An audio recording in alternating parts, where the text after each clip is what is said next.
Hello friends, welcome back to my channel. আবারও একটা নতুন ব্লগে তোমাদের সবাইকে স্বাগতম। বহুদিন বাদে আমি ভিডিও আপলোড করছি। আজ একটা অন্যরকম ভিডিও আপলোড করছি। সকালবেলা মেয়ে বলেছিল ডিম পাউরুটি খাবে, ফ্রিজে ডিম ছিল না, তাই একটু অন্য পন্থা অবলম্বন করলাম আর সেই রেসিপিটাই তোমাদের সামনে তুলে ধরলাম। প্রথমে নিয়ে নিতে হবে সামান্য একটু বেসন, তার মধ্যে কুচি কুচি করে একদম ডিমের অমলেটে যেরকম সাইজে পেঁয়াজ দিই সেরকম একটু পেঁয়াজ দিতে হবে। সামান্য একটু হলুদ কালারের জন্য দিতে হবে, এটা স্কিপ করা যেতে পারে। তারপরে ছোট ছোট কুচি করে আমি একটা লঙ্কাও কেটে নিয়েছিলাম। যদিও বাচ্চাদের আমি লঙ্কা দিই না, তবু এক্ষেত্রে একটুখানি ঝাল না হলে ভালো লাগতো না। তারপরে একটু একটু করে জল দিয়ে ওই বেসমের গোলাটা রেডি করতে হবে। এটা খুব বেশি পাতলা হবে না, আবার খুব বেশি মোটা হবে না।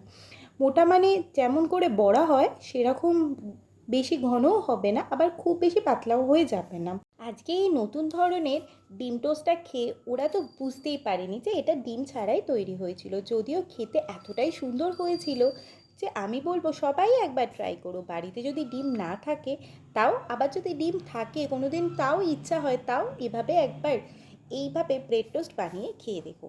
তারপরে ফ্রাই প্যানে আমি এখানে সর্ষের তেল ব্যবহার করেছি। এখানে বাটার অথবা হোয়াইট অয়েল যা খুশি ব্যবহার করা যাবে। যেহেতু আমি বাচ্চাদের খাওয়াচ্ছিলাম সেই জন্য আমি এখানে সর্ষের তেলই ব্যবহার করেছিলাম। তাছাড়া আমার সর্ষের তেলে ভাজা এরকম টোস্ট খেতে নিজেরও পার্সোনালি খুব বেশি ভালো লাগে।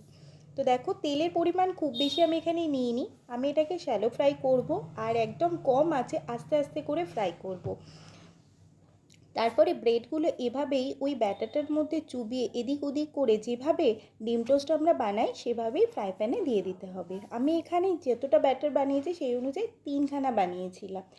যেহেতু এটা বেসন দিয়ে বানানো, একটু হেভি হবে খেতে, সেই জন্য পরিমাণটাও একটু কম রেখেছিলাম। আর দেখো কি সুন্দর দেখতে লাগছে না? উল্টে দিলাম যখন আরও ভালো দেখতে লাগছিল, কালারটাও দারুণ এসেছিল। সামান্য একটু হলুদ দিয়েছিলাম বলে খুব সুন্দর একটা কালার এসেছিল। উলট পালট করে একটুখানি মুচমুচে করে এটা ভেজে নিলেই তৈরি হয়ে যাবে ডিম ছাড়া ডিমেরই ব্রেড অমলেট। তো চলো, তোমরা এভাবে একবার বানিয়ে ট্রাই করে আর আমাকে নিচে কমেন্ট করতে ভুলো না। আর চ্যানেলে নতুন হয়ে থাকলে অবশ্যই সাবস্ক্রাইব করো। লাইক কমেন্ট শেয়ার করা কিন্তু একেবারে মাস্ট। আমি এটাকে বাড়ির তৈরি টমেটো কেচাপ দিয়ে খেয়েছিলাম। তোমরা এই আমার বাড়িতে তৈরি টমেটো সসের ভিডিওটাতে অনেক অনেক ভালোবাসা দিয়েছো, আর চাইবো নতুন অনেক রেসিপিতে তোমরা এভাবেই আমাকে ভালোবাসা দিতে থাকো। তো চলো টাটা, আবারও একটা নতুন ব্লগে তোমাদের সাথে দেখা হচ্ছে। আর দেখো, এখানে যে সবচেয়ে আগে এটা অর্ডার করেছিল না আমাকে আজকে ডিম টোস্ট খাবে বলে, সেই সবার আগে খেয়ে আমাকে রিভিউ দিয়েছে। আমি এখানে কেচাপ দিয়ে একটা স্মাইলি করতে দিয়েছিলাম, কিন্তু যেহেতু কেচাপটা একটা বটলে ছিল এভাবে আমি স্মাইলি বানাতে পারিনি। একবারই ওপরে টমেটো সস পড়ে গেছিলো। আমার বাচ্চারা টমেটো সস খেতে ভালোবাসে বলে কিচ্ছু বলেনি। আর এবার শুনতে থাকো তার দেওয়া রিভিউটা।